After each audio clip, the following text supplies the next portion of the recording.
Okay, let's bring in NBC10's political commentator, Sue O'Connell.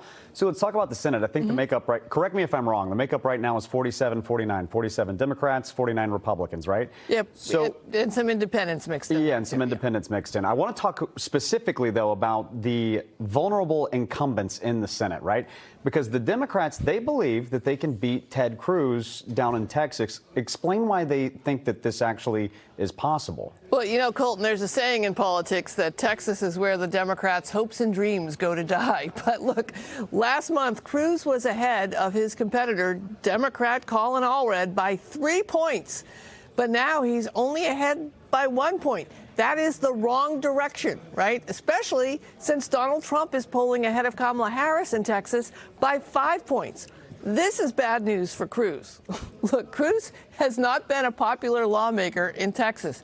He barely won re-election in 2018. And Allred, we talked about the debate between Deaton and Warren, but Allred and Cruz, Allred cleaned Cruz's clock at the debate last night, no matter what side you were on. But look, Republicans, they usually win in Texas, but the tight race is feeding those Democratic hopes and dreams. So we'll see what happens. We'll have to see what happens in Texas there. Let's go to Ohio now, where you got longtime Senator Sherrod Brown in a very tight race with Republican Bernie Moreno.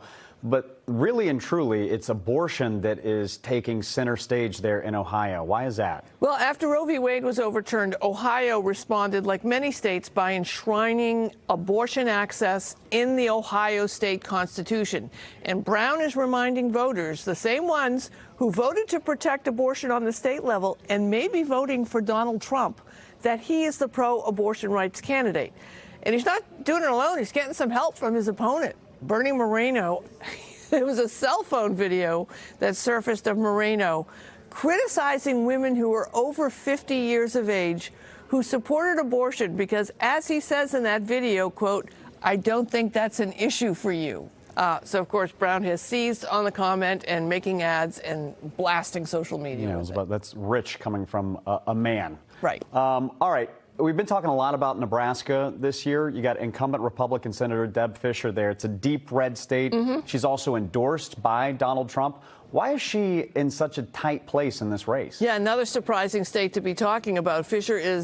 She's got this nonpartisan challenger, Dan Osborne. And like the race in Texas, the poll numbers for Fischer are going in the wrong direction.